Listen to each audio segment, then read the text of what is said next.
അസ്സലാമു അലൈക്കും തുടങ്ങാം. വറഹ്മത്തുള്ളാഹി വബറകാതുഹു. മെഡിക്കൽ സ്കെപ്റ്റിക്കിന്റെ മറ്റൊരു സീരീസിലേക്ക് നമ്മൾ പോവുകയാണ്. നമ്മൾ പുതിയൊരു സീരീസ് തുടങ്ങിയിട്ടുണ്ട്. അതായത് സോഷ്യൽ മീഡിയയിലൂടെ ഈ ചികിത്സാ രംഗത്തെക്കുറിച്ചും മോഡേൺ മെഡിസിനെ കുറിച്ചും എല്ലാം തെറ്റിദ്ധാരണാജനകമായ രീതിയിൽ പ്രചരണം നടത്തുന്ന ആളുകളുടെ സോഷ്യൽ മീഡിയ അക്കൗണ്ടുകൾ പരിശോധിക്കലാണ് നമ്മൾ ഉദ്ദേശിച്ചത്.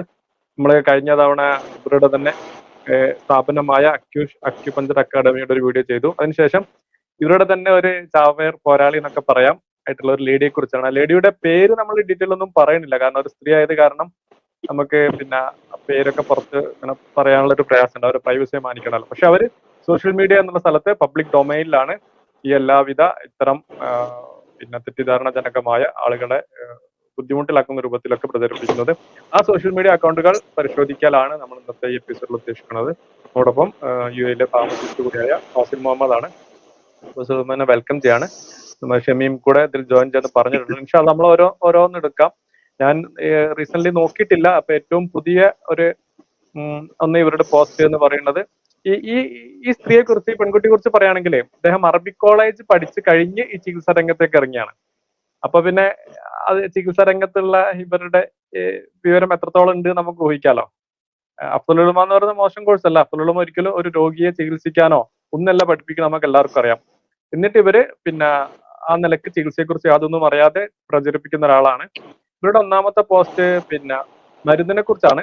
അതായത് ആരോഗ്യമന്ത്രി പറഞ്ഞു കേരളത്തിലെ ജനങ്ങളുടെ മരുന്നിന്റെ ഉപയോഗം ദേശീയ ശരാശരിയേക്കാൾ 3 ഇരട്ടിയാണ്. കേരളമാണ് രാജ്യത്തെ ഏറ്റവും വലിയ മരുന്ന് കമ്പോളം.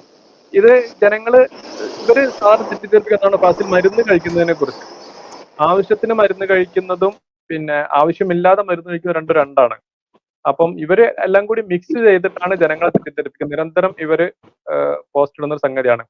ആളുകൾ ആവശ്യമില്ലാതെ മരുന്ന് കഴിക്കുന്നതിനെ മോഡേൺ മെഡിസിൻ സപ്പോർട്ട് ചെയ്യുന്നുണ്ടോ? എന്താണ് ആവശ്യത്തിലുള്ള നിലപാട്? റാഷണൽ യൂസ് ഓഫ് മെഡിസിൻ എന്ന് പറയുന്ന സംഭവമുണ്ട്. അതിനകത്ത് ഇവർ ഈ പറയുന്ന കാര്യങ്ങളെല്ലാം അഡ്രസ് ചെയ്യുന്നുണ്ട്.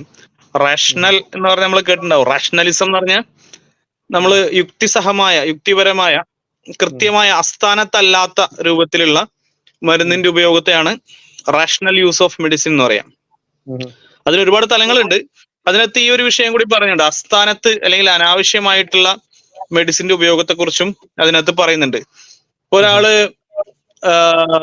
ഫോർ എക്സാമ്പിൾ അയാൾക്ക് പെയിന് ഒരു ഐബുപ്രോഫിൻ അല്ലെങ്കിൽ paracetamol XYZ any pain killer അയാൾക്ക് കൊടുത്തു. അയാളുടെ പെയിന് മാറിക്കഴിഞ്ഞു. പിന്നെയും അയാൾ ഇങ്ങനെ കുടിച്ചുകൊണ്ടേയിരിക്കുകയാണ്. അതിനെ ഒരിക്കലും ഒരു ഫിസിഷ്യൻ അത് പ്രൊമോട്ട് ചെയ്യില്ല. അയാൾക്ക് അത് കുടിച്ചാലേ പിന്നീട് ഉറക്കം കിട്ടുള്ളൂ, അത് കുടിച്ചാലേ മനസ്സിന് സമാധാനം കിട്ടുള്ളൂ എന്ന് പറഞ്ഞാല് അയാള് ഫിസിഷ്യൻ എന്താ ചെയ്യാം? ഇല്ല, അതിന്റെ ആവശ്യമില്ല. നിങ്ങൾക്ക് പെയിനിന് വേണ്ടി തന്ന മരുന്നാണത്. പെയിൻ മാറി, യു ക്യാൻ സ്റ്റോപ്പ് ഇറ്റ്. ഇനി നിങ്ങൾക്ക് അത് നിർത്താം, അത് കുടിക്കേണ്ടതില്ല എന്ന് പറഞ്ഞ അയാൾ ആ കാര്യം പറഞ്ഞ് മനസ്സിലാക്കുകയാണ് ചെയ്യാം. അത് ഏത് മെഡിസിനും ഇതേപോലെ തന്നെ.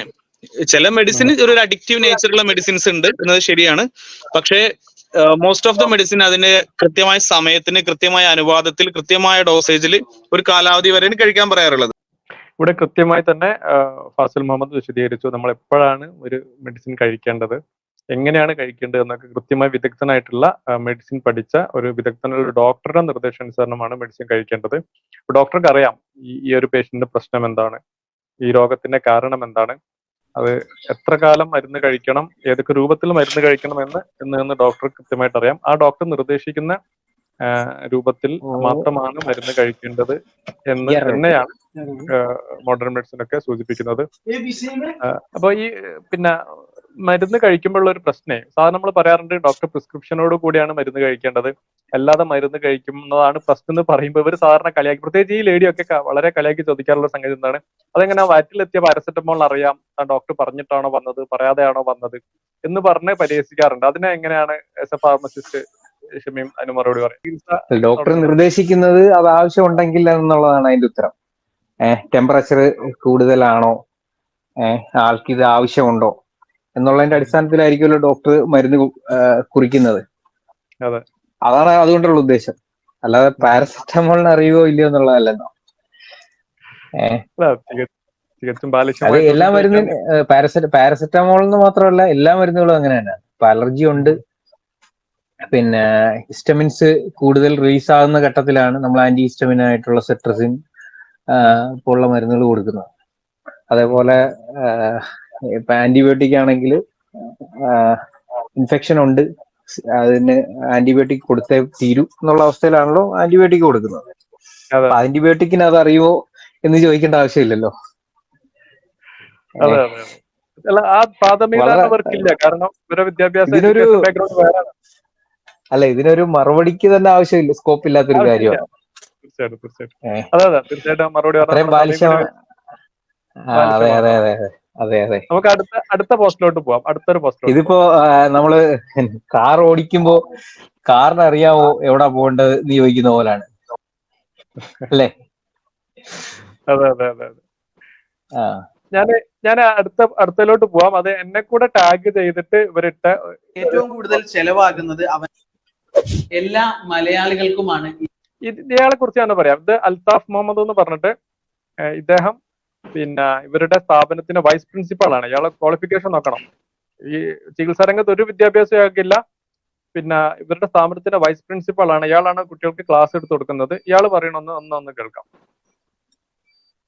ഇതും ഈ ലേഡി ഇട്ടതാണ്. തിരിച്ചറിയാൻ ഒരു ചെറിയ അവസരം നിങ്ങളെ തേടി വരുന്നു എന്ന് പറഞ്ഞിട്ട് നമുക്ക് കേട്ടോക്കാം. ഈ അവസരം ഇന്ന് മനുഷ്യന് ഏറ്റവും കൂടുതൽ ചെലവാകുന്നത് അവന്റെ ആരോഗ്യ മേഖലയിലാണ്. അതിന് കാരണം അവന്റെ രോഗഭയവും മരണഭയവുമാണ്. ഇതിന് പരിഹാരം ശരീരത്തെക്കുറിച്ച് നന്നായി അറിയുക എന്നുള്ളതാണ്. നിങ്ങൾക്കുണ്ടാകുന്ന ഏതൊരു അസ്വസ്ഥതയും കൃത്യമായി തിരിച്ചറിയാനും വളരെ നാച്ചുറലായി എങ്ങനെ കൈകാര്യം ചെയ്യാം എന്ന് പഠിപ്പിക്കുകയാണ് അക്യൂഷ് അക്യുപങ്ചർ അക്കാദമി. ഏത് പ്രായക്കാർക്കും പഠിക്കാൻ പറ്റുന്ന ഈ 3 ദിവസത്തെ ഒരു അവയർനെസ് ക്ലാസ് ആരും മിസ്സാക്കരുത്. കേരളത്തിൽ 3 സോണുകളിലായിട്ടാണ് ഈ പ്രോഗ്രാം നടക്കുന്നത്. തിരുവനന്തപുരം, ആലുവ, കണ്ണൂർ. രോഗഭയമില്ലാത്ത, മരണഭയമില്ലാത്ത ഏത് രോഗത്തെയും ധൈര്യപൂർവ്വം നേരിടാൻ വേണ്ടി നിങ്ങളും തയ്യാറായിക്കൊള്ളൂ. 2024 ഓഗസ്റ്റ് 16, 17, 18 വെള്ളി, ശനി, ഞായർ തീയതികളിലായി നടക്കുന്ന ഈ അവയർനെസ് ക്ലാസ്സിലേക്ക് ഏവർക്കും സ്വാഗതം. ഇവരുടെ ക്ലാസിന്റെ ഒരു ഇപ്പൊ നമ്മൾ കേട്ടത് ഇവരുടെ ക്ലാസിന്റെ ഒരു പ്രൊമോഷൻ ആണ്. ഇവരുടെ വൈസ് പ്രിൻസിപ്പൾ ആണ് ഇദ്ദേഹം. പിന്നെ മരണഭയവും രോഗഭയവുമാണ്. എന്നിട്ട് ലക്ഷങ്ങൾ, നേരത്തെ മറ്റൊരു വീഡിയോയിൽ 50 ലക്ഷത്തോളം രൂപ എന്നൊക്കെ പറയുന്നത് കണക്കാൻ എനിക്ക് അറിയില്ല, ചെലവാക്കുന്നുണ്ട്. അതിന്റെ ഒന്നും ആവശ്യമില്ല. നിങ്ങൾ വെറും 3 ദിവസം ഞങ്ങളെ ക്ലാസ്സിൽ ജോയിൻ ചെയ്യൂ, ശരീരത്തെക്കുറിച്ചും രോഗത്തെക്കുറിച്ചും എല്ലാം പഠിക്കൂ എന്നാണ് ഇവരുടെ പ്രൊമോഷൻ. നോക്കൂ, നമ്മുടെ മെഡിസിൻ തന്നെ 5 വർഷം 6 വർഷം അല്ലെങ്കിൽ ഫാർമസി കോഴ്സ്, ഫാർമസി മരുന്നെടുത്ത് കൊടുക്കാവുന്ന ഒരു ജോലി ഫാർമസിസ്റ്റുകളുടെ കോഴ്സ് വരും 6 വർഷം അവർ പഠിക്കണം. പിന്നെ MBBS 5 വർഷം പഠിക്കണം. പിന്നെ ഒരു PG 3 വർഷം പഠിക്കണം. പിന്നെ ഒരു സൂപ്പർ സ്പെഷ്യാലിറ്റി പിന്നെയും 3 വർഷവും പഠിക്കണം. എന്നാൽ 10 വർഷം എക്സ്പീരിയൻസ് ഉള്ള ഡോക്ടേഴ്സ് ആണ് മോഡേൺ മെഡിസിൻ ചികിത്സിക്കുന്നത്. ഇവര് പറയുന്നത് ഇതിന്റെ ഒന്നും ആവശ്യമില്ല, നിങ്ങളൊരു 3 ദിവസത്തെ കോഴ്സിൽ വന്നാൽ മതി, എല്ലാം പഠിപ്പിച്ചു വിടാന്നാ പറയുന്നത്. ഫാസിൽ, എന്താ അതിനെ പറ്റി പറയാ? ഇങ്ങനൊരു കാര്യം എന്തുകൊണ്ട് മുന്നേ പറഞ്ഞില്ല? ഏതോ ഒരു മീമില് കണ്ടിട്ടില്ലേ, എന്തേ കുഞ്ഞെ ഇത് ആദ്യം പറഞ്ഞില്ല? നമ്മളൊക്കെ നമ്മളെ കോഴ്സ് മാത്രല്ല, മറ്റേ ഡോക്ടേഴ്സിന്റെ കാര്യമൊക്കെ അവരെ എത്ര വർഷമാണ് വേസ്റ്റ് ആക്കി കളഞ്ഞത്. ഇങ്ങനൊരു അസുലഭമായ ഒരു അവസരം ഉണ്ടെങ്കിൽ 3 ദിവസം കൊണ്ട് ഹ്യൂമൻ അനാട്ടമി മൊത്തത്തിൽ പഠിക്കാമെങ്കിൽ എത്ര മനോഹരമായ ഒരു അവസരമാണതെന്ന് എനിക്ക് പറയാനുള്ളത്.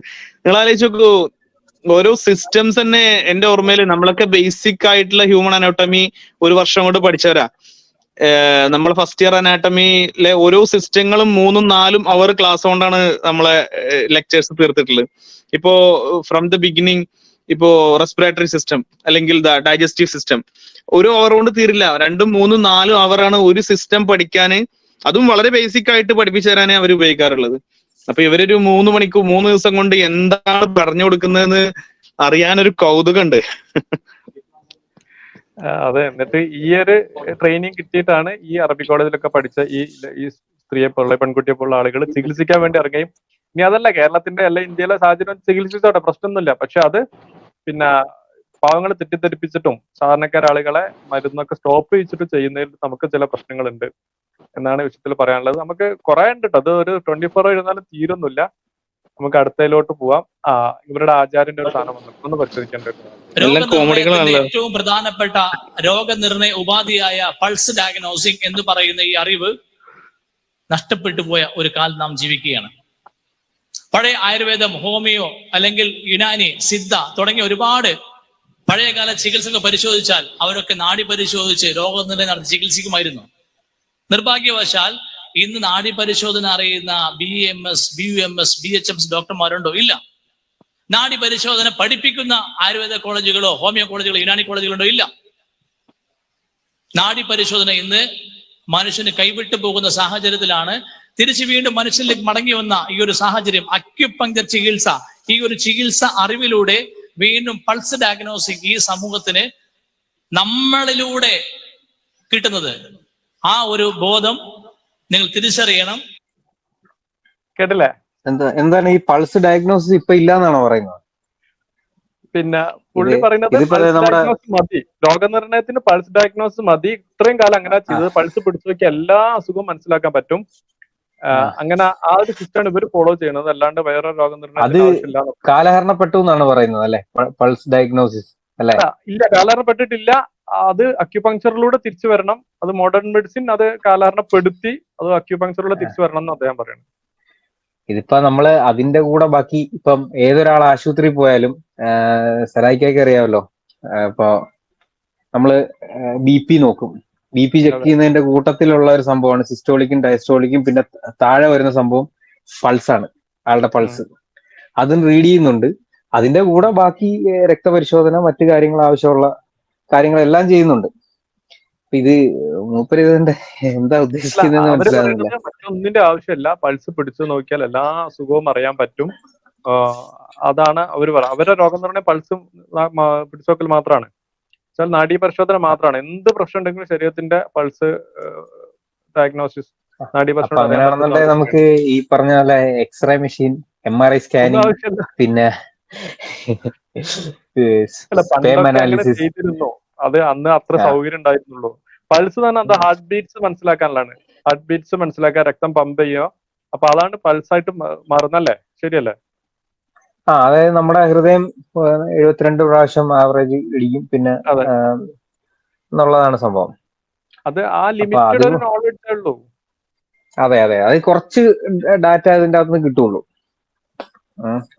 ഇവര് ഇപ്പോഴും പനി വരുമ്പോഴും അതെ, നാസ്തികരൊക്കെ പറയുന്ന പോലെ കാളവണ്ടി യുഗത്തിൽ ജീവിക്കുന്ന ആൾക്കാരാണ്. ഇതൊക്കെ രോഗനിർണയത്തിന് എത്രയോ മികച്ച മാർഗങ്ങൾ ഇപ്പോഴുണ്ടെന്നും സയൻസ് പുരോഗമിച്ചൊന്നും അറിയാത്ത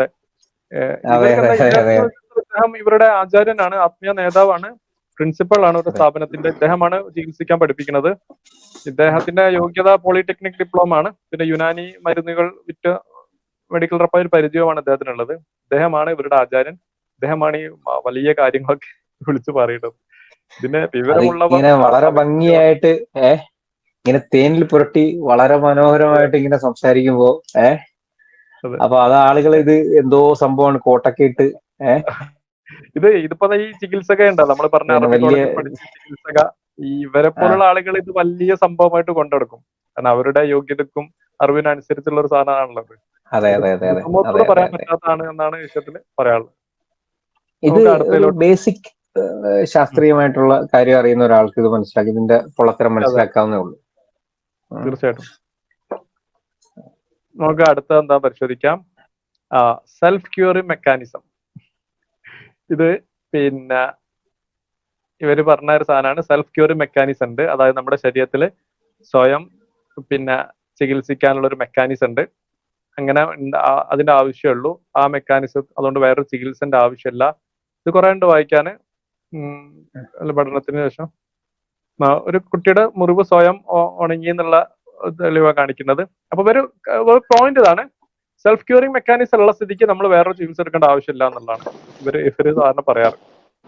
എന്താണ് സെൽഫ് ക്യൂറിംഗ് മെക്കാനിസം? 3 ദിവസത്തെ ക്ലാസ്സും പിന്നെ അക്യുപങ്ക്ചർ ഇത് അതും വേണ്ടല്ലോ കൂട്ടത്തിൽ. എക്സാക്ട്ലി, ഇമ്പോർട്ടന്റ് ക്വസ്റ്റ്യൻ ആണ്. അങ്ങനത്തെ സെൽഫ് ക്യൂർ മെക്കാനിസം അവർ എന്തിനാ സൂചി കുത്തുന്നത് എന്നുള്ളൊരു വലിയൊരു $1 മില്യൺ ക്വസ്റ്റ്യൻ ഇവിടെ ഉണ്ട്. അതെ, ഇത് അവര് തന്നെ അവർക്ക് മറുപടി പറയുവാണല്ലോ. അതെ, ഈ സെൽഫ് ക്യൂർ മെക്കാനിസം എന്താന്ന് ഇവർക്ക് അറിയില്ല. കാരണം ഇവർക്ക് ഞാൻ പറഞ്ഞില്ല, ഈ ഓൺലൈൻ കോഴ്സിലൂടെ ഒന്നും പഠിപ്പിക്കുന്നില്ല.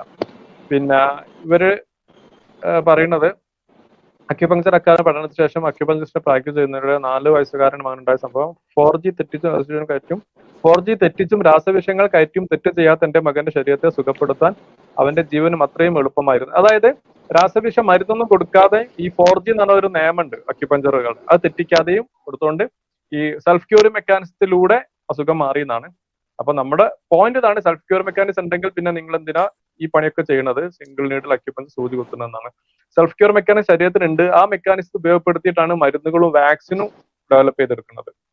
അപ്പം ഇത് ഒരു യോഗ്യത ഇല്ലാത്ത 10ാം ക്ലാസ്സും കുസ്തിയുമായിട്ട് നടക്കുന്ന അല്ലെങ്കിൽ അറബി കോളേജ് പാസ്സായിട്ടുള്ള ഇവരെ പോലുള്ള ഈ ലേഡിയെ പോലുള്ള ആളുകൾ ഇതൊരു വലിയ സംഭവമായിട്ടാ സെൽഫ് ക്യൂറിംഗ് മെക്കാനിസം ഒരു മെക്കാനിസമാണ്, അപ്പൊ ഞങ്ങൾ അത് ഫോളോ ചെയ്യുന്ന ആൾക്കാരാണ്, അപ്പൊ ഞങ്ങളതിന് പിന്നിലും കുറച്ച് സാധനങ്ങൾ ഉണ്ട് എന്ന് ധരിക്കാന്നല്ലാതെ ഇതിന്റെ ബേസിക് പോലും അവർക്ക് അറിയില്ല. സെൽഫ് ക്യൂർ മെക്കാനിസത്തിന്റെ ഭാഗമായിട്ടാണ് വാക്സിൻ ഡെവലപ്പ് ചെയ്തത്. ഇത് മനസ്സിലാക്കിയ അറിവിന്റെ അടിസ്ഥാനത്തിലാണ് മോഡേൺ മെഡിസിൻ വർക്ക് ചെയ്യുന്നത്.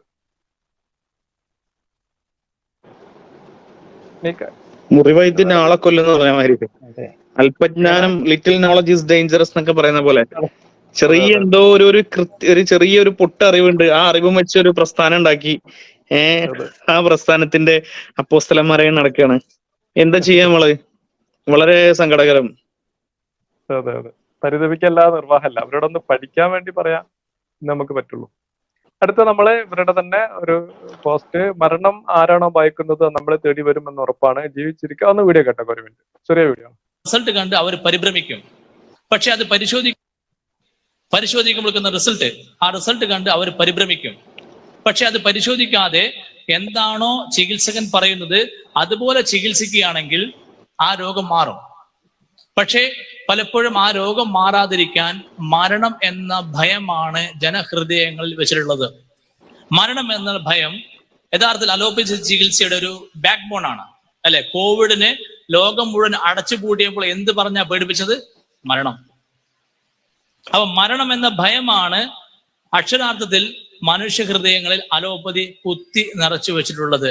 ഈ ഭയത്തിന്റെ ഇൻഫ്ലുവൻസ് ആണ് ഓരോ മലയാളി, അയാൾ ഓട്ടോ ഡ്രൈവർ ആയിക്കോട്ടെ, അയാൾ പോലീസുകാരനായിക്കോട്ടെ, അയാൾ സ്കൂൾ അധ്യാപകനായിക്കോട്ടെ, അയാൾ പള്ളിയിലെ മൗലവി ആയിക്കോട്ടെ, അയാൾ മറ്റേത് തുറയിൽ ജീവിക്കുന്ന ഏതെങ്കിലും കച്ചവടക്കാരനായിക്കോട്ടെ, അയാളെല്ലാം തന്നെ ഏതോ ഒരു അർത്ഥത്തിൽ അലോപ്പതൈസ്ഡ് ആണ്.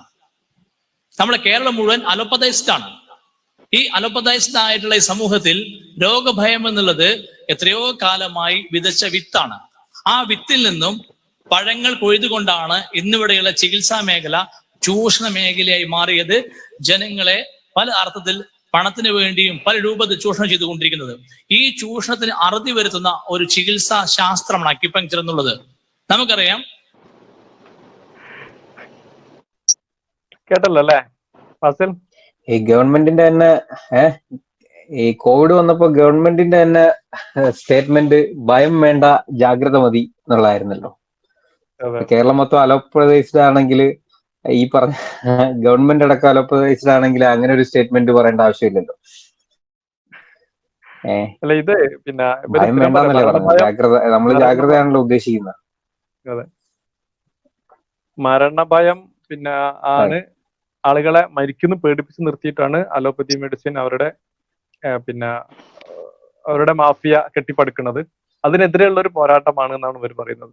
സത്യത്തില് മരണഭയം എന്താണ് നിങ്ങളെ കമന്റ്സ് എന്താണ്? ഫാസിൽ എന്താണ് അതിന് പറയാനുള്ളത്? നമ്മൾ ഈ നിപ്പ ഒക്കെ വന്ന സമയത്തേ വൈറസിൽ ഇവർ വിശ്വസിക്കുന്നുണ്ടോ എന്ന് അറിയില്ല.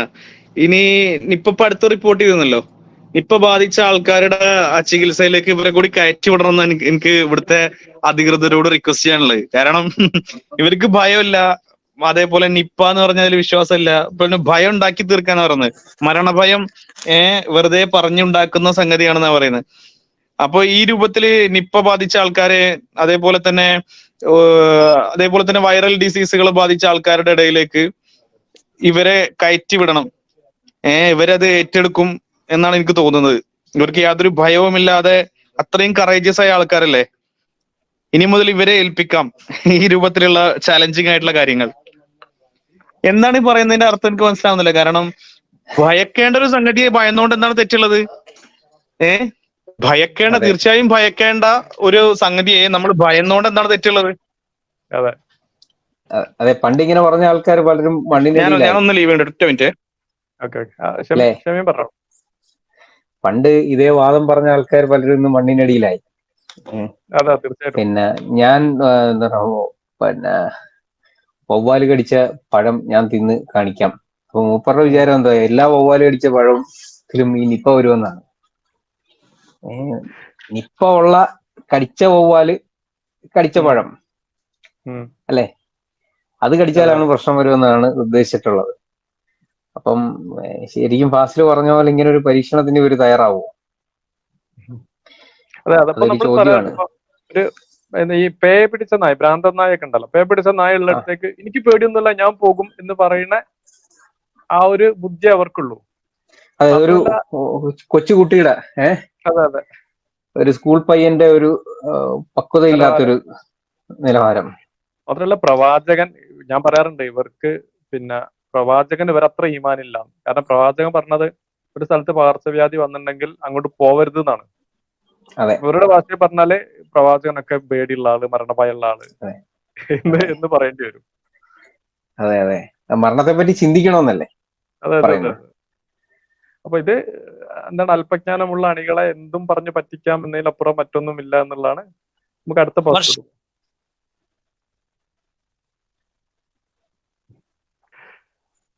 Through our diet, lifestyle, stress, it needs a place to house those toxins. So they house it in what's called a tumor to protect you. ഇത് ഇദ്ദേഹം Cancer is not അവിടുത്തെ യൂറോപ്പിലെ ഒരു പിന്നെ ഷുഐബ് റിയാലു ആണ്. അതായത് ക്യാൻസർ ഇദ്ദേഹം പറയുന്നതാണ്, trying to kill you. Cancer is actually trying to save your life. It's creating a tumor, a place for all those toxins. Cancer സെല്ലുകൾ ആക്ച്വലി നിങ്ങളെ നശിപ്പിക്കുന്നില്ല, നിങ്ങളെ കൊല്ലണില്ല, പകരം നിങ്ങളെ സേവ് ചെയ്യാണ് ചെയ്യുന്നത്. അതുകൊണ്ട് ക്യാൻസർ നല്ലതാണ്. ക്യാൻസർ എന്ന പേരിൽ നടത്തുന്ന ചികിത്സകളാണ് നിങ്ങൾക്ക് പ്രശ്നം ഉണ്ടാക്കുന്നത്. അതെ അതെ, അപ്പൊ നമുക്ക് RCC ഒക്കെ നമുക്ക് അടച്ചു കൂട്ടാം. സിംഗിൾ നീഡിലുണ്ടല്ലോ പകരം. പകരം ഉണ്ടല്ലോ. എന്താണ് ക്യാൻസർ, എങ്ങനെയാണ് ക്യാൻസർ വർക്ക് ചെയ്യുക, എന്തുകൊണ്ട് ക്യാൻസർ ഉണ്ടാവും, ഇതൊന്നും അറിയാത്ത, ബേസിക് അതിന്റെ ബയോളജി അനാട്ടമി അറിയാത്ത, പറഞ്ഞിട്ട് കാര്യമില്ല. അവർ പഠിക്കുന്നില്ലല്ലോ. ഈ പറഞ്ഞ ലേഡിയൊക്കെ അറബി കോളേജിൽ മാത്രം പഠിച്ചിട്ടുണ്ടാവും, പഠിക്കൂല. അപ്പൊ അവർക്ക് അറിയാത്ത, മനുഷ്യൻ തന്നെ അറിയാത്ത കാര്യത്തിന് ശത്രുവായിരിക്കുന്നതാണ്.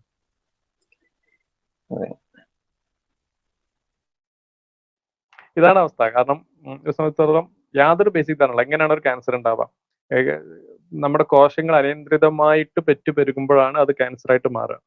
എന്തുകൊണ്ട് അങ്ങനെ സംഭവിക്കുന്നു, പിന്നെ അതിന്റെ ഒരു മെക്കാനിസം, സെൽ ഗ്രോത്തിന്റെ ഒരു മെക്കാനിസം ഉണ്ട്. ആ മെക്കാനിസത്തിൽ ഓരോ പോയിന്റുകളും ചെക്ക് ചെയ്യുന്ന ഒരു പോയിന്റുകളുണ്ട്.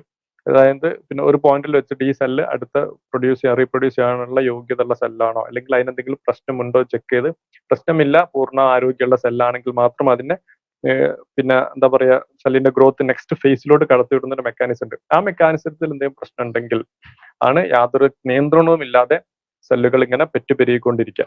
അതാണ് ക്യാൻസർ ആയി മാറുക. ഇത് പിന്നെ ശരീരത്തിൽ സെൽഫ് ക്യൂർ മെക്കാനിസം ഇല്ലായിട്ടൊന്നുമില്ല. സെൽഫ് ക്യൂർ മെക്കാനിസം ശരീരത്തിന്റെ സെൽഫ് മെക്കാനിസത്തിൽ വരുന്ന അപാകതകളാണ്.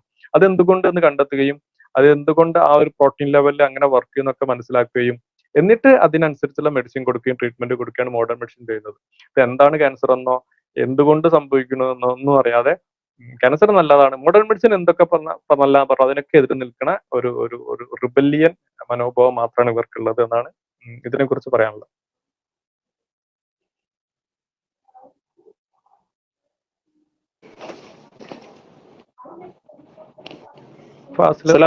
നെക്സ്റ്റ് എന്തായിരുന്നു? നെക്സ്റ്റ് വെച്ചോളൂ. നെക്സ്റ്റ് ഇടാം. ഓക്കെ.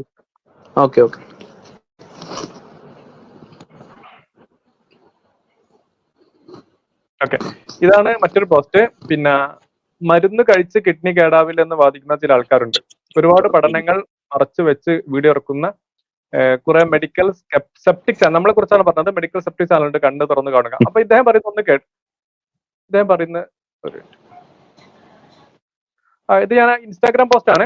ഒരു പിന്നെ ഫസിൽ ഒരു മോഡേൺ മെഡിസിൻ ഡോക്ടർ, അദ്ദേഹം ആവശ്യമില്ലാതെ മരുന്ന് കഴിച്ച് കിഡ്നി കേടാക്കുന്നതിനെ കുറിച്ചാണ് പറയുന്നത്.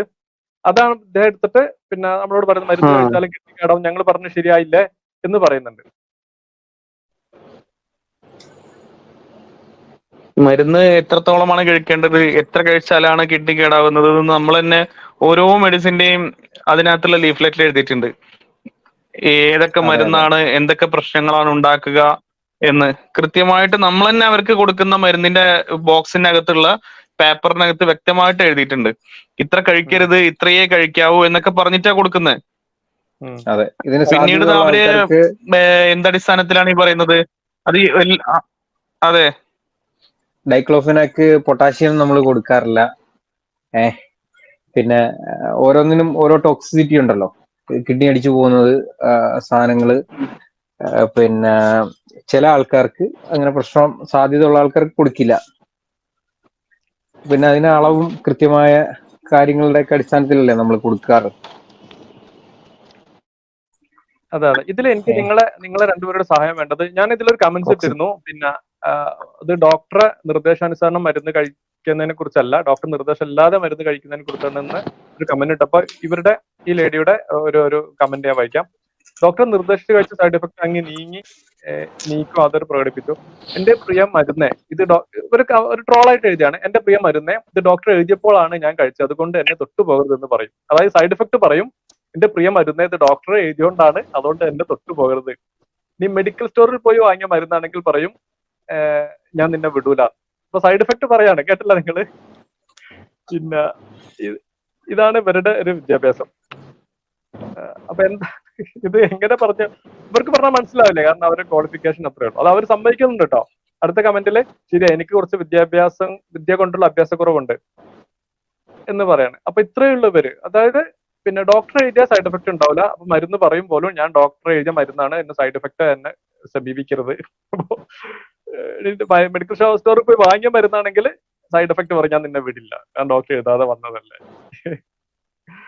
ഇങ്ങനെ അവർ പറഞ്ഞ് മനസ്സിലാക്കുക എന്നുള്ളത്. എന്താണ് സൈഡ് എഫക്ട്, എപ്പോഴാണ് സൈഡ് എഫക്ട് വരുന്നതെന്നൊന്നും അറിയാതെ കാടടക്കി വെടിവെക്കുകയാണ്. എന്താ ചെയ്യാ, വിജ്ഞാനത്തിന്റെ കുറവാണ്. അതേപോലെ തന്നെ പൊതുവായിട്ടുള്ള ഒരു ധാരണക്കുറവാണ്. എപ്പോഴാണ് സൈഡ് എഫക്ട് വരിക എന്നൊക്കെ എനിക്ക് തോന്നുന്നു കുറച്ചൊരു ബോധമുള്ള ഒരാൾക്ക് ഇതൊക്കെ അറിയാം അല്ലെ. നമ്മള് ഫാർമസിസ്റ്റുകളോ ഡോക്ടറോ ഒന്നും ആവേണ്ടതില്ല. പൊതുസമൂഹത്തിന് അറിയാം ഒരു ഇതൊക്കെ. ഇവര് ആ ഒരു അറിവ് പോലും, അത്രയും ബേസിക് ആയ ഒരു അറിവ് പോലും ഇല്ലാതെയാണ് ഒരു സൂചി എടുത്ത് പുറപ്പെട്ടിട്ടുള്ളതെന്ന് എനിക്ക് തോന്നുന്നത്. ഡോക്ടർ ഡയഗ്നോസ് ചെയ്തിട്ടല്ലേ ഈ മരുന്ന് എഴുതുന്നുള്ളൂ. അവരുടെ അവസ്ഥ, മുമ്പ് കഴിച്ച മരുന്ന്, പിന്നെ മറ്റ് ബ്ലഡ് റിപ്പോർട്ടുകൾ അല്ലെങ്കിൽ മറ്റു കാര്യങ്ങൾ ഒക്കെ അറിഞ്ഞിട്ടാണല്ലോ ഡോക്ടർ മരുന്ന് നിർദ്ദേശിക്കുന്നത്. അതാണ് ഇവിടെ അതുകൊണ്ടുള്ള ഉദ്ദേശം. മാത്രമല്ല, മരുന്നായി വരാനുള്ള ഘട്ടങ്ങൾ അത് വേറെ. അത് അതിന്റെ എല്ലാ സേഫ്റ്റി എഫിക്കസി സ്റ്റഡി നടന്നിട്ടും പിന്നെ സൈഡ് എഫക്റ്റും എഫിക്കസി ഒക്കെ ബാലൻസ് ചെയ്ത് നോക്കിയിട്ട് 10-15 വർഷം പഠനം നടത്തിയിട്ടാണ് മരുന്നായിട്ട് പുറത്തിറക്കുന്നത്. എന്നിട്ടാണ് ആ ഒരു വിദഗ്ധനായ ഡോക്ടർ നിർദ്ദേശിക്കുന്നത്. ഇതൊക്കെ മറച്ചു വെച്ചിട്ടാണ് ഇവര്, അല്ല അവരെ പറഞ്ഞിട്ട് കാര്യമില്ല, കാരണം അവരെ കൊണ്ട് അത്രേ ആവുള്ളൂ. അടുത്ത ഒരു പോയിന്റിലോട്ട് നോക്കാം. ഇതൊന്ന് കേൾക്കാം.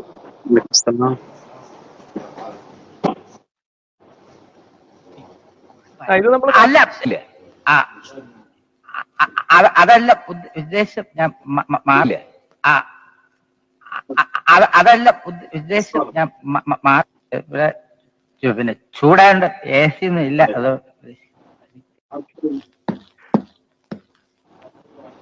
അല്ല, അത് ഇത്രേ ഉള്ളൂ. പിന്നെ അതായത് നമ്മൾ കഴിച്ച പാരസെറ്റമോൾ വന്നിട്ട് കൺഫ്യൂഷൻ ആവാണ്. ഇത് പല്ലുവേദനക്കാണോ, ഞാൻ പല്ലുവേദനക്ക് പോണോ, ഞാൻ കാലുവേദനക്ക് പോണോ, ഞാൻ തലവേദനക്ക് പോണോ എന്ന് കൺഫ്യൂഷൻ ആവാണ്. അപ്പൊ എങ്ങനെയാണ് മരുന്ന് എന്ന് ആണ് ഈ അഫ്സലുള്ളമ കഴിഞ്ഞ് ചികിത്സക്ക് ഇറങ്ങിയ ഈ ലേഡി പറയുന്നത് ട്രോളായിട്ട്. അല്ല, മരുന്നുകളെല്ലാം ബ്ലഡ് സ്ട്രീമിലേക്കാണ് പോകുന്നത്. അതായത് രക്തമൊഴുകുന്ന എല്ലായിടത്തും മരുന്നെത്തും. നിങ്ങൾക്ക് കാലുവേദനയുണ്ട്, അതേപോലെ പല്ലുവേദനയുണ്ടെങ്കിൽ നിങ്ങൾ കഴിച്ച മരുന്നുകൊണ്ട് കാലുവേദനയും പല്ലുവേദനയും കുറയും. പക്ഷേ നിങ്ങൾക്ക് കാലുവേദന ഇല്ല, പല്ലുവേദന മാത്രമേ ഉള്ളൂ എന്ന് വെച്ച് കാലിന് പ്രത്യേകിച്ച് പ്രശ്നമൊന്നും വരില്ല. ഫോർ എക്സാമ്പിൾ, നിങ്ങളിപ്പോ ബാക്ക് പെയിൻ ഏതെങ്കിലും ഒരു മരുന്ന് കഴിച്ചു, നിങ്ങൾക്ക് ബാക്ക് പെയിനോടൊപ്പം വേറെ ഏതെങ്കിലും പെയിൻ പെയിന് കുറയും. ഇനി അതില്ലെങ്കിലോ ആ ഭാഗത്തിന് പ്രത്യേകിച്ച് പ്രശ്നമൊന്നും ഉണ്ടാക്കില്ല. പിന്നെ നേരത്തെ പറഞ്ഞൊരു വിഷയം, മരുന്നുകള് OTC വാങ്ങുമ്പോഴും അതേപോലെ തന്നെ അത് നമ്മൾ കേൾക്കുന്ന ആൾക്കാർക്ക് ചെറിയൊരു ക്ലാരിഫിക്കേഷൻ വേണ്ടിയിട്ടാണ്. OTC ഓവർ ദ കൗണ്ടർ നിങ്ങൾ ഏത് രാജ്യത്ത് പോയിട്ട് മരുന്ന് വാങ്ങുകയാണെങ്കിലും ശ്രദ്ധിക്കേണ്ട ഒരു വിഷയം എന്താണെന്ന് വെച്ചാല്, ഒരു മെഡിക്കൽ പ്രാക്ടീഷണറോട് നിങ്ങൾ ചെന്ന് എന്താ സംഭവം എന്ന് വെച്ചാല്, ഈ ഡ്രഗ് ഇന്ററാക്ഷൻ എന്ന് പറഞ്ഞൊരു സംഭവം ഉണ്ട്. അപ്പൊ ആ വിഷയം വരാതിരിക്കാൻ വേണ്ടിയാണ് നമ്മൾ പ്രധാനപ്പെട്ട ഈ പാരസെറ്റമോൾ പോലെ OTC മരുന്നുകൾ ഒഴികെയുള്ള ബാക്കി പ്രധാനപ്പെട്ട മരുന്നുകളൊക്കെ, ആന്റിബയോട്ടിക്കുകളാവട്ടെ, ബാക്കി നോർമൽ പെയിൻ കില്ലേഴ്സ് പോലെയുള്ള നോർമൽ മെഡിസിൻസ് ഒഴികെ ബാക്കി എല്ലാ കാറ്റഗറി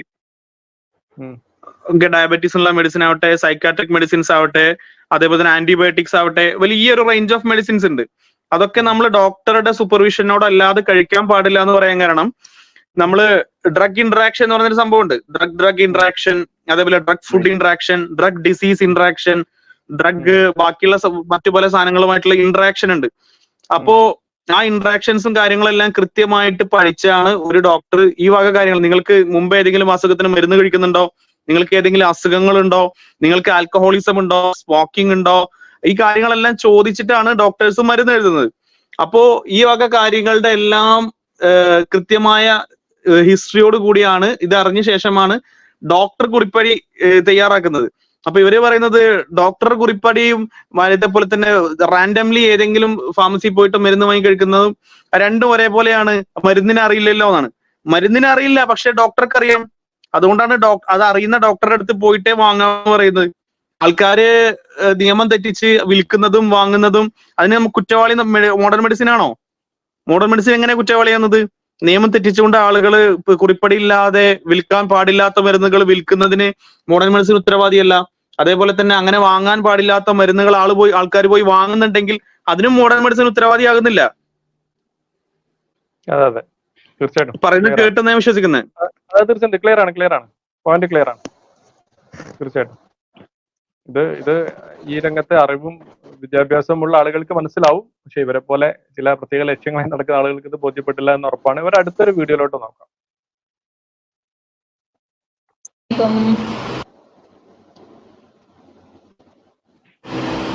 ഹലോ, അസ്സലാമു അലൈക്കും. ഇപ്പം എന്താ പ്രശ്നം? ഗ്യാസാണ്, കുളിച്ച് തെറ്റുന്നുണ്ട്, ശ്വാസം വരെ കിട്ടുന്നില്ല. എത്ര പറഞ്ഞാലും ഫുഡ് വിശപ്പിന് കഴിക്കണമെന്ന് പറഞ്ഞാൽ കേൾക്കാൻ ഇന്ന് മലയാളിക്ക് മനസ്സില്ല. കാരണം എന്താ? കണ്ടതും കിട്ടിയതും ഒക്കെ കഴിച്ചോണ്ടേയിരിക്കുകയാണ്. പുറത്തുനിന്ന് ഫ്രണ്ട്സിന്റെ കൂടെ വീട്ടിലത്തെ ഫുഡ് ഇഗ്നോർ ചെയ്യാം, കാരണം അവര് വീഡിയോ ആയത് കാരണം നമ്മളെ ഇഗ്നോർ ചെയ്യാണ്, ഇത് എടുക്കണില്ല. കാരണം ഇത് ഇവർ പറയുന്ന പോയിന്റിനെതിരാണ്. കണ്ടതും കിട്ടിയതൊക്കെ ഇങ്ങനെ തോന്നുമ്പോൾ കഴിക്കാണ്. ഇപ്പൊ ഒരു പിന്നെ ഇഷ്ടമുള്ള കഴിക്കാം, ഇഷ്ടമുള്ള ഭക്ഷണം ഇഷ്ടമുള്ള സമയത്തൊക്കെ നമുക്ക് കഴിക്കാവുന്ന പ്രശ്നമല്ല എന്ന് പറയുന്നവർ തന്നെ ആണ് ഇപ്പം ഗ്യാസും പിന്നെ അൾസറൊക്കെ ആവും, ക്യാൻസറൊക്കെ ആവും, കണ്ടതും കിട്ടിയതൊക്കെ കഴിച്ചു എന്നൊക്കെ പറയുന്നതിൽ കാര്യമൊന്നുമില്ല. ഇവർ തന്നെ സെൽഫ് റെഫ്യൂട്ടിംഗ് ആയിട്ടുള്ള കാര്യങ്ങളാണ് പറയുന്നത്. നമുക്ക് ഒഴിവാക്കാം. അക്യുപങ്ക്ചർ ചികിത്സ. അടുത്ത പോസ്റ്റ് നമുക്ക് വായിക്കാം. നിനക്ക് നിന്നെ മനസ്സിലായില്ലെങ്കിൽ നിന്റെ ശരീരഭാഷ മനസ്സിലായിരുന്നെങ്കിൽ നേടിയ അറിവുകൾ കടലാസ് മാത്രം. എന്താണ് ഇങ്ങനെ പറയുന്നത് നോക്കാം. സമാധാനം എവിടെ നഷ്ടപ്പെടുന്നു എന്ന് കൃത്യമായി അറിയണം. അസ്വസ്ഥ എവിടെ നിന്നുണ്ടാകുന്നു അത് അറിയണം. ഒരു മനുഷ്യന് സമാധാനം നഷ്ടപ്പെടുന്നത് എങ്ങനെയാണ് എന്നത് കൃത്യമായി നമുക്ക് മനസ്സിലാവണം. ഇത് മനസ്സിലാവുന്നില്ലെങ്കിൽ ഇത്രയും കാലം നമ്മൾ വിദ്യാസമ്പന്നത ഉണ്ട് എന്നൊക്കെ നമ്മൾ ഒരു ഭാഗത്ത് അഹങ്കാരം പറയുമ്പോഴും സമാധാനം എവിടെ നിന്നുണ്ടാകുന്നു, ഇതെന്താണ് സംഭവിക്കുന്നത് കൃത്യമായി നമുക്ക് മനസ്സിലാക്കാൻ കഴിയുന്നില്ലെങ്കിൽ നമ്മൾക്ക് വേണ്ട അറിവ് ഇപ്പോഴും വന്നെത്തിയിട്ടില്ല എന്നതിന്റെ അടയാളമാണ്.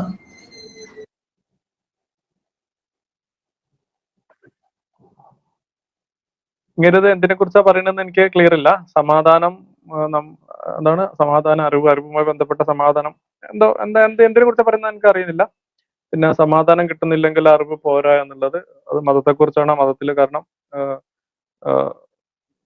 എന്താണ് അള്ളാഹുവിനെ കുറിച്ചുള്ള ഓർമ്മ കൊണ്ട് മാത്രമാണ് സമാധാനം ഉണ്ടാവുന്നുള്ള ഖുർആനിലൊക്കെ പറഞ്ഞിട്ടുണ്ട്. ഇതിനപ്പുറം ചികിത്സാരംഗവുമായി ബന്ധപ്പെട്ട് എന്താണെന്നറിയില്ല. ചികിത്സാരംഗത്ത് നിങ്ങളാണ് സമാധാനക്കേട്. കേരള പൊതുജനങ്ങൾ ആരോഗ്യത്തിന് സമാധാനക്കേട് നിങ്ങളാണ്. നിങ്ങൾ സാധാരണക്കാരുടെ വിവരമില്ലായ്മയെ അറിവില്ലായ്മ ചൂഷണം ചെയ്ത് തഴിച്ചു വളരുന്ന ഒരു മാഫിയ സംഘമാണ് നിങ്ങളാണ്. ഇവിടെ ഇപ്പൊ ഒരു സമാധാനക്കേട് കേരള പൊതുസമൂഹത്തിന് എന്നാണ് ഈ സമയത്ത് അതിനെക്കുറിച്ച് പറയാനുള്ളത്. അടുത്ത് എന്താ നോക്കാം. ചികിത്സാ മേഖല ചൂഷണമാണ്. ഇല്ല, വർഷങ്ങളോളം മരുന്ന് കഴിച്ച് അങ്ങനെ ജീവിക്കാം. മരുന്ന് കഴിച്ച് രോഗം മാറാതെ രോഗത്തോടൊപ്പം എങ്ങനെ ജീവിക്കാം എന്ന് പഠിപ്പിക്കരുത്. രോഗം മാറുന്നതിനെ ചിന്തയേ ഇല്ല, രോഗം മാറുന്ന ആഗ്രഹമേ ഇല്ല. പഠിപ്പിക്കുന്നത് പോലും രോഗത്തോടുകൂടി എങ്ങനെ ജീവിക്കാം.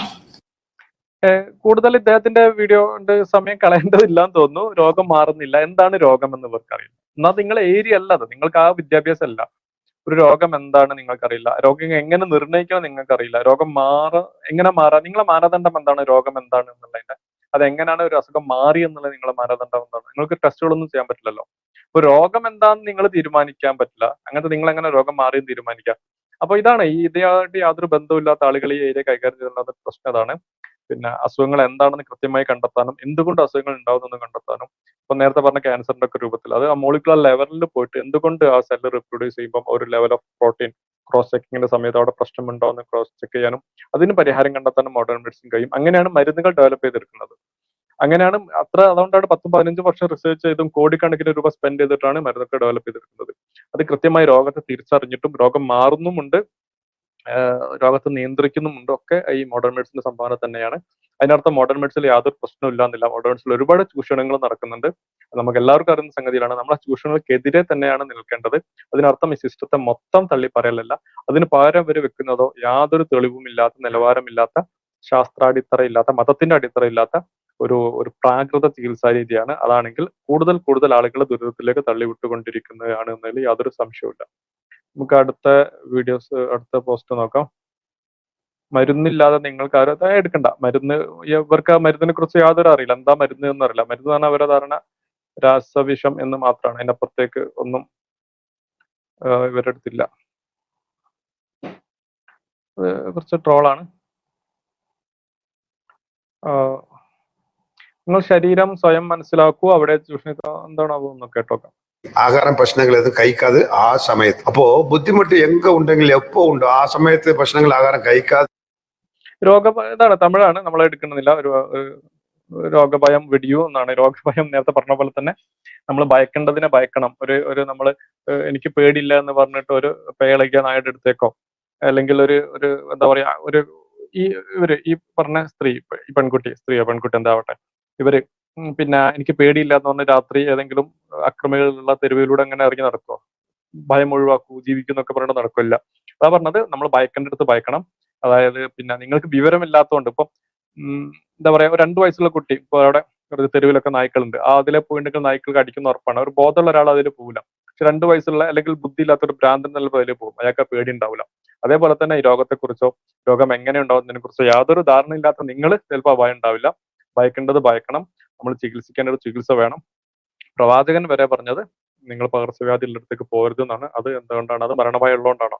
പ്രവാചകൻ മരണഭയമുള്ള ആള് എന്നാണോ നിങ്ങൾ പറഞ്ഞു വരുന്നത്? അപ്പം ഇത്തരം എന്താ പറയാ വിഡ്ഢിത്തരം എന്ന് പറയാൻ പറ്റില്ല, അതിനപ്പുറം എന്തെങ്കിലുമൊക്കെ ആയിരിക്കും. പിന്നെ കണ്ടുപിടിച്ചതും നിരോധിച്ചതും ശാസ്ത്രീയമായിട്ടല്ലേ, പിന്നെ എന്താ കുഴപ്പം? ഉപകാരം ചെയ്യുന്നു തോന്നിപ്പിച്ചു നിങ്ങളെ മാരരോഗങ്ങൾ തള്ളിവിടുന്ന ശാസ്ത്രജ്ഞ. ഏറ്റവും മരുന്ന് കഴിക്കുന്ന കേരളം. ഇത് മരുന്ന് നിരോധിച്ചത് ഇന്ത്യയിലെ പ്രമേഹ രോഗികളുടെ മെഫ്തനാൽ പാർശ്വഫലങ്ങളൊക്കെ നമ്മളൊരു വീഡിയോ ആയിട്ട് തന്നെ ചെയ്തതാണ്. ഇപ്പം തന്നെ ഒരു 3/4 മണിക്കൂർ സമയം, കൂടുതൽ വിശദീകരിക്കാൻ സമയമല്ല. നമ്മൾ ഇതിനു മുമ്പ് ഒരുപാട് വീഡിയോസ് ചെയ്തതാണ്. ഒരു മരുന്ന് എപ്പോഴാണ് മരുന്നായി മാറുന്നത് എന്നും ഇത് കൃത്യമായ തെളിവിന്റെയും പഠനത്തിന്റെയും അടിസ്ഥാനത്തിലാണ്. അപ്പൊ ഇവരുടെ തന്നെ ഒരു ആചാര്യൻ, പ്രമുഖനായിട്ടുള്ള ക്ലാസ് എടുക്കുന്ന ഒരാള് പറഞ്ഞ എന്താ വെച്ചാല്, ആ വീഡിയോ ആണ് എന്റെ കയ്യിലുണ്ട്, നിങ്ങൾ നിഷേധിച്ചാൽ ഞാൻ അത് കൊണ്ടുവരും. ഒരു ഡോക്ടർക്ക് എപ്പോഴാണ് മരുന്നിനെ കുറിച്ച് വിവരം കിട്ടുന്നത്? ഒരു മെഡിക്കൽ റെപ്പ് എന്ന് പറയുമ്പോഴല്ലേ എന്നാണ് ഈ സാധുവിന്റെ ധാരണ. ഒരിക്കലും അങ്ങനെയല്ല. മരുന്ന് കൃത്യമായി റിസർച്ച് ചെയ്ത് പിന്നെ പഠനഫലം, ആ സ്റ്റഡി റിസൾട്ട് ഔട്ട് ചെയ്ത് അതിന്റെ ഒരു ഉന്നതമായ ബോഡി, FDA പോലുള്ള ഉന്നതമായ ബോഡികൾ ആ റിസർച്ച് പഠനങ്ങൾ പരിശോധിച്ച് തെളിവുകളുടെ അടിസ്ഥാനത്തിലുള്ള ഒരു മരുന്നായിട്ട് മാറുക. അപ്പം അങ്ങനത്തെ മരുന്ന് പിന്നെ പല കാരണങ്ങൾ കൊണ്ട് നിരോധിക്കും. എന്തുകൊണ്ട് ഒരു മരുന്ന് നിരോധിക്കുന്നു എന്ന് കൃത്യമായിട്ട് നമ്മൾ പിന്നെ പറഞ്ഞിട്ടുണ്ട്. അത് പല കാരണങ്ങളും മരുന്ന് നിരോധിക്കാൻ, അത് എന്താണ് പേഷ്യന്റിന് ഏറ്റവും എഫക്റ്റീവ് ആ സമയത്ത് ആ രൂപത്തിൽ തന്നെയാണ്. അപ്പം കണ്ടുപിടിച്ചതും ശാസ്ത്രീയമായിട്ട്, നിരോധിക്കുന്ന ശാസ്ത്രീയമായിട്ട്, അത് തീർച്ചയായിട്ടും. അല്ലാണ്ട് പൂർണ്ണമായിട്ട് അറിവൊന്നും മനുഷ്യനില്ല. ലഭ്യമായ അറിവിന്റെ അടിസ്ഥാനത്തിൽ മനുഷ്യന് മുന്നേറാൻ പറ്റുള്ളൂ. സയൻസിന്റെ ഒരു പരിമിതി അത് തന്നെയാണ്. വഹീന്റെ അടിസ്ഥാനത്തിലൊന്നും എല്ലാ ആളുകളും മരുന്നുണ്ടാക്കുന്നത്, ഇത് മനസ്സിലാക്കാം. പിന്നെ മെഫ്തനാലിനെ കുറിച്ചുള്ള സൈഡ് എഫക്ട് അതൊക്കെ കൃത്യമായി വിശദീകരിച്ചതാണ്. അപ്പം മരുന്നിനെ കുറിച്ചുള്ള നിങ്ങളുടെ അജ്ഞത തന്നെയാണ് ഈ വിഷയത്തിൽ ജനങ്ങൾ തെറ്റിദ്ധരിപ്പിക്കുന്നത്. നിങ്ങൾ പാവപ്പെട്ട ജനങ്ങളെ ആ വിഷയത്തിൽ തെറ്റിദ്ധരിപ്പിച്ച് മുതലെടുക്കുന്നുണ്ട് എന്നാണ് ഈ വിഷയത്തിൽ പറയാനുള്ളത്. അടുത്തത് സെൽഫ് ക്യൂറിംഗ് മെക്കാനിസം. ഒരു പനിയെ പോലെ അതിജീവിക്കാൻ എന്തിന് കണ്ണിൽ പോലും കാണാത്ത വൈറസിന് അതിജീവിക്കാം.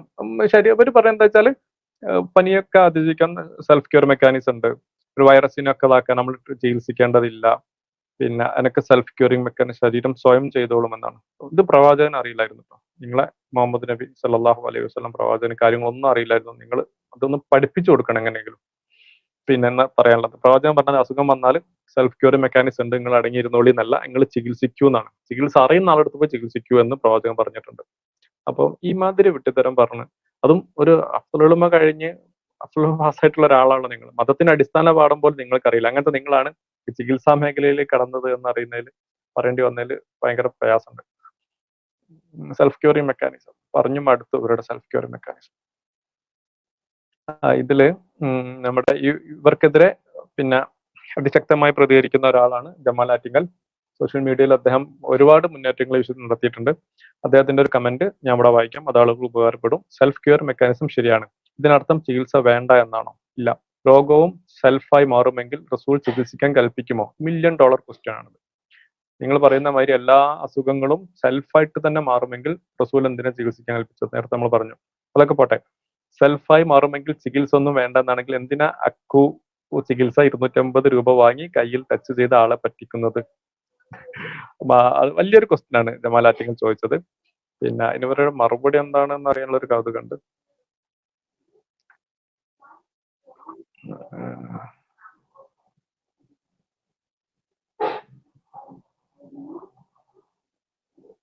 അതിലേക്ക് അതൊന്നുമില്ല, കാര്യമൊന്നുമല്ല, നമ്മള് സമയം കളയുന്നു എന്ന് മാത്രമാണ്.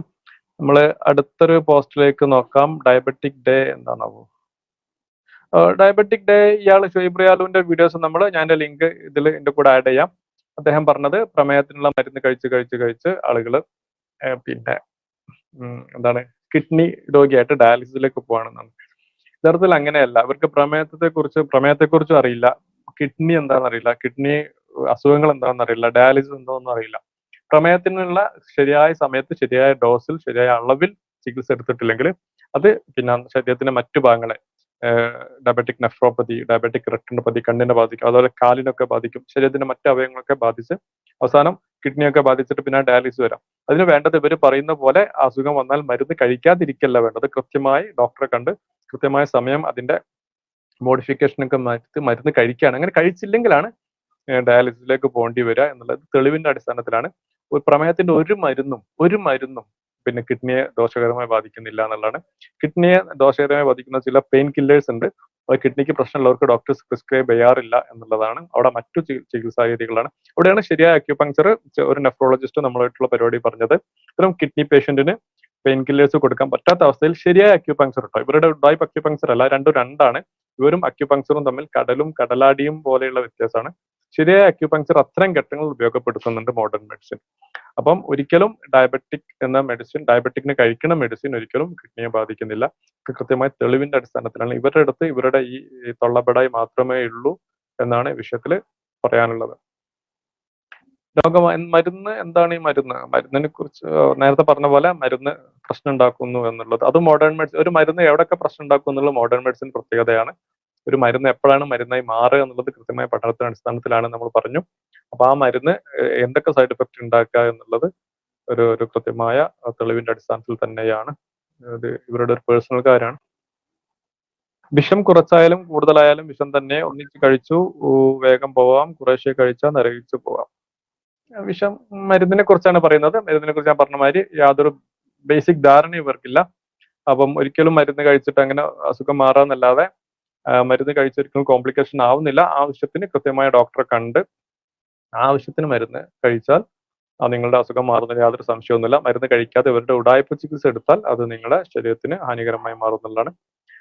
മാറ്റം എവിടെ നിന്ന് അകറ്റാം ലോക ലഹരി ഡ്രഗ്സ്. ഇവര് പറഞ്ഞല്ലോ, പിന്നെ ഇവർ പറഞ്ഞിട്ട് കാര്യമില്ല. ഇവർക്ക് ബേസിക്, പ്രത്യേകിച്ച് സ്ത്രീ, പിന്നെ അവർക്ക് ബേസിക് ധാരണ പോലും ഇല്ല എന്നുള്ളതാണ്. ലോക ലഹരി വിരുദ്ധ ദിനം എന്ന് പറഞ്ഞപ്പോൾ ഒരു ഡ്രഗ് ആന്റി ഡ്രഗ് ഡേ എന്നൊക്കെ പറഞ്ഞപ്പോ ഡ്രഗ് എന്ന് പറഞ്ഞാൽ മരുന്ന്, അപ്പൊ മരുന്ന് പ്രശ്നമാണെന്ന് ഉണ്ടോ പറയുന്നുണ്ട്.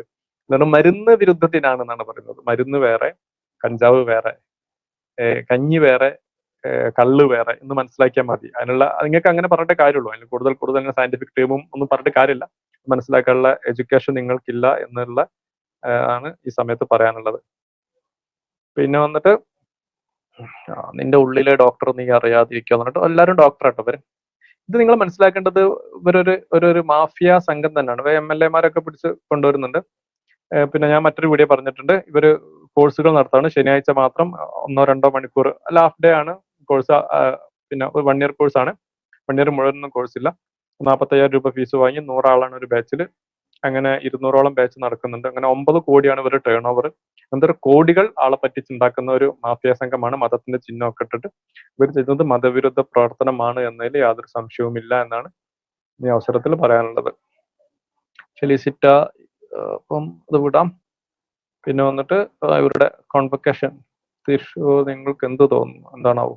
എലക്ഷൻ ആയിരിക്കും. പോട്ടെ. ഗോത്ര യുവതി ഉൾനാടൻ വനത്തിലെ വീട്ടിൽ പ്രസവിച്ചു. അപ്പൊ വീട്ടിൽ പ്രസവിക്കുന്നത് വലിയ പ്രൊമോട്ട് ചെയ്യുന്ന ആൾക്കാരാണ് ഇവര്. നമ്മൾ തിരുവനന്തപുരം ഒരു വീട്ടിൽ പ്രസവിച്ച ഒരു സ്ത്രീയും കുട്ടിയും മരിക്കാണ്ടായ സംഭവം ഭയങ്കര ന്യൂസ് ആയിരുന്നല്ലോ. ആ സമയത്ത് ചർച്ച ചെയ്താണ്. ആ മരിച്ച സ്ത്രീയുടെ ഹസ്ബൻഡുമായിട്ട് ഞാൻ സംസാരിച്ചതാണ്. അദ്ദേഹം ഇപ്പം ചില നിയമപ്രശ്നങ്ങളുള്ളത് കാരണമാണ് നമുക്ക് നേരിട്ട് വീഡിയോ തരാൻ പ്രയാസമുണ്ടെന്ന് പറഞ്ഞു. വീഡിയോയിൽ വന്ന് സംസാരിക്കാൻ ആവശ്യപ്പെട്ടിരുന്നു. ഇവരെ പറ്റിക്കായിരുന്നു ഈ അക്യുപങ്ചറിസ്റ്റുകൾ. അവർ കാശ് ഇറക്കിയിട്ട് ആ കേസിൽ നിന്ന് രക്ഷപ്പെടാണ്ടായത് എന്നാണ് മനസ്സിലാക്കുന്നത്. അദ്ദേഹം പറഞ്ഞിട്ടുള്ളൂ അങ്ങനെ. അദ്ദേഹത്തിനെതിരെ ആ നിലക്ക് നിയമനടപടികളൊന്നും സ്വീകരിക്കേണ്ടതില്ല. പിന്നെ കാരണം FIR ഇട്ടപ്പോൾ ഒന്നും ആ ചികിത്സകയുടെ പേരൊന്നും അതിൽ വന്നിട്ടില്ല എന്നുള്ളതാണ്. ഈ പാവത്തിന്റെ പേരിലാണ് എല്ലാ കേസും എന്നുള്ളതാണ്. അപ്പൊ ഇങ്ങനത്തെ പാവപ്പിടിച്ച ആളുകളെ പറഞ്ഞു പറ്റിച്ചു. പിന്നെ ഹോസ്പിറ്റലിൽ പോകണ്ട, വീട്ടിൽ പ്രസവിച്ചാൽ മതി എന്ന് പറഞ്ഞിട്ട്. ഇതിന്റെ അപകടം എന്താണെന്നൊക്കെ കൃത്യമായിട്ടൊരു വീഡിയോ നമ്മൾ ചെയ്തിട്ടുണ്ട്. അതിന്റെ ലിങ്ക് ഞാൻ ഡിസ്ക്രിപ്ഷനിൽ ഇടാം. പിന്നെ കോംപ്ലിക്കേഷൻസ് സാധ്യത കൂടുതലാണ്. വീട്ടിൽ പ്രസവിച്ച നോർമൽ ഒട്ടും സാധ്യമല്ല എന്നല്ല. പണ്ടൊക്കെ അതായിരുന്നു പണ്ടൊക്കെ വീട്ടിൽ തന്നെ ആയിരുന്നല്ലോ പ്രസവം. അതുകൊണ്ട് തന്നെ പ്രസവത്തോടനുബന്ധിച്ചുള്ള മരണങ്ങളും കൂടുതലായിരുന്നു. ഇപ്പം ആ മരണങ്ങൾ കുറവാണ്. അതിന് മോഡേൺ മെഡിസിൻ സംവിധാനങ്ങളൊക്കെ തന്നെയാണ്. അതിനെക്കുറിച്ച് വിശദമായിട്ടുള്ള ഒരു വീഡിയോയുടെ ലിങ്ക് ഞാൻ ഇവിടെ ചേർക്കാം. ഇവരിപ്പോഴും രഹസ്യമായിട്ടൊക്കെ വീട്ടിലെ പ്രസവം പ്രൊമോട്ട് ചെയ്യുന്നുണ്ട് എന്നുള്ളതാണ്. എന്നിട്ട് മരിച്ചു കഴിഞ്ഞാൽ പറയും അത് അള്ളാഹുവിന്റെ വിധിയാണ്. അങ്ങനെയല്ല, നമ്മൾ ചികിത്സ അറിയാതെ ചികിത്സിച്ച് മരിച്ചു കഴിഞ്ഞാൽ രോഗിക്ക് എന്തെങ്കിലും പറ്റിയിട്ടുണ്ടെങ്കിൽ അത് കൊലപാതകത്തിന്റെ കുറ്റമാണ് എന്നുള്ളത് പ്രവാചക വചനങ്ങളിൽ നിന്ന് വ്യക്തമാണ് എന്നാണ് ഈ അവസരത്തിൽ പറയാനുള്ളത്. കോവിഡിനെ കുറിച്ച് ഒരുപാട് രാഷ്ട്രീയ പോസ്റ്റുകൾ നമുക്ക് ഒഴിവാക്കാം. പിന്നെ കോൺവൊക്കേഷൻ വിടാം. കോവിഡ് വാക്സിൻ പാർശ്വഫലം കമ്പനി സമ്മതിച്ചിട്ടും സമ്മതിക്കാത്ത ഇത് ഇവരുടെ വേറൊരു ഉടായിപ്പ് ആശാനാണ്. പിന്നെ എന്താണ് സാമുവൽ ജോർജ്. കോവിഡ് വാക്സിനുമായി ബന്ധപ്പെട്ട് നമ്മൾ വിശദീകരിച്ചതാണ്. കമ്പനി സമ്മതിച്ചു എന്നാ പറയുന്നത്. കമ്പനി കോവിഡ് വാക്സിൻ ഇറക്കുമ്പം പറഞ്ഞ കാര്യങ്ങൾ തന്നെയാണ് ഇപ്പോഴും പറഞ്ഞത്. പിന്നെ വളരെ കുറഞ്ഞപ്പോഴും വളരെ അപൂർവമായിട്ട് സൈഡ് എഫക്ട് സാധ്യത ഉണ്ട് എന്ന്. കാരണം കോവിഡ് വാക്സിൻ എന്താണ്, വൈറസ് എന്താണ്, വാക്സിൻ എന്താന്നുള്ളത് ഇവർക്കറിയില്ല. കാരണം പ്രത്യേകിച്ച് ഈ അഫ്ലുമ കഴിഞ്ഞ് അറബി കോളേജ് പഠിച്ചവർക്ക് ഒട്ടും അറിയില്ലല്ലോ. അപ്പൊ എങ്ങനെയാണ് ഒരു വാക്സിൻ ഡെവലപ്പ് ചെയ്യുന്നതെന്നൊന്നും ഇവർക്കറിയില്ല. നമ്മൾ അതിനെ കുറിച്ച് കൃത്യമായി വിശദീകരിച്ചിട്ടുണ്ട്. അതിന്റെ ഡിസ്ക്രിപ്ഷൻ ഞാൻ ഇവിടെ ആഡ് ചെയ്യാൻ ശ്രമിക്കാം. അപ്പം പിന്നെ എന്തായാലും ഒരിക്കലും വൈറസ് ഉണ്ടാക്കുന്ന അത്ര കോംപ്ലിക്കേഷൻസ് ഒരിക്കലും വാക്സിൻ ഉണ്ടാക്കില്ല. കാരണം വൈറസിന്റെ വേറൊരു രൂപമാണ് വാക്സിൻ. വൈറസിന് അത്ര പ്രശ്നമില്ലാത്ത. അപ്പൊ 30% ആളുകൾ കൊറോണ വൈറസ് ബാധിച്ച് മരിക്കെങ്കിൽ 0.0001% ആളുകളെ അത്തരം കോംപ്ലിക്കേഷൻസ് വിട്ടിട്ട് വാക്സിൻ കൊണ്ട് മരിക്കുന്നുള്ളൂ.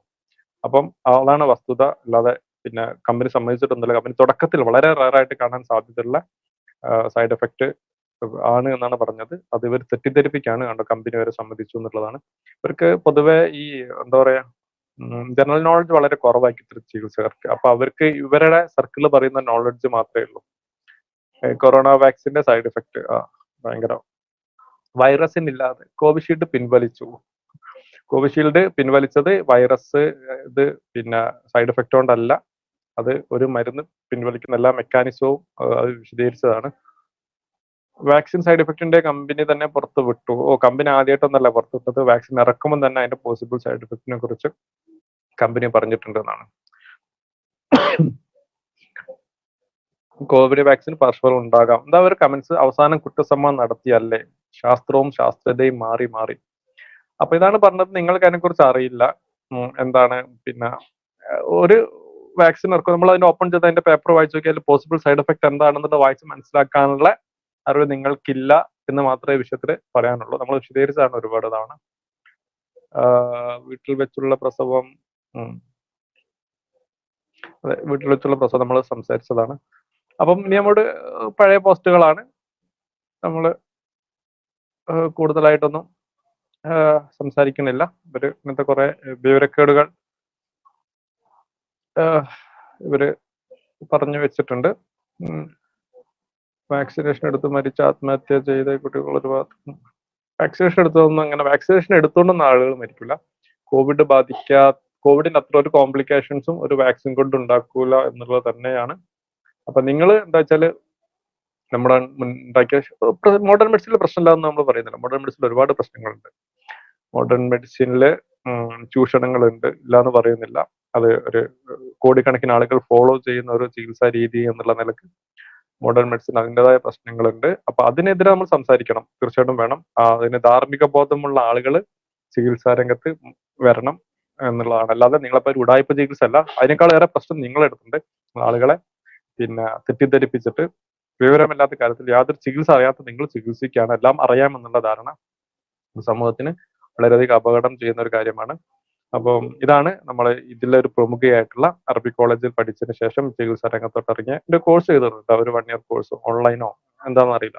ആ കോഴ്സിൽ എന്താ പഠിപ്പിക്കാന്നുള്ള കൃത്യമായ ഒരു ബോധ്യത്തിന് അടിസ്ഥാനത്തിൽ തന്നെയാണ് പറയുന്നത്. ചികിത്സ നൽകിയവര് പരസ്യമായി പബ്ലിക് ഡൊമൈനിലൂടെ ജനങ്ങളെ തെറ്റിദ്ധരിപ്പിക്കുന്ന രൂപത്തിൽ പിന്നെ പോസ്റ്റുകൾ ഇടുകയും ഒക്കെ ചെയ്തപ്പോൾ അത് മറുപടി പറയുക മാത്രമാണ് ചെയ്തത്. എന്നാലും ഇത്തരം ആളുകളുടെ FB പോസ്റ്റുകൾ പരിശോധിക്കുകയും അതിന് മറുപടി പറയുകയും ചെയ്യുന്ന പരിപാടികൾ ഇനിയും തുടരും. എല്ലാവർക്കും നന്ദി. അസ്സലാമു അലൈക്കും വറഹ്മത്തുള്ളാഹി വബറകാതുഹു.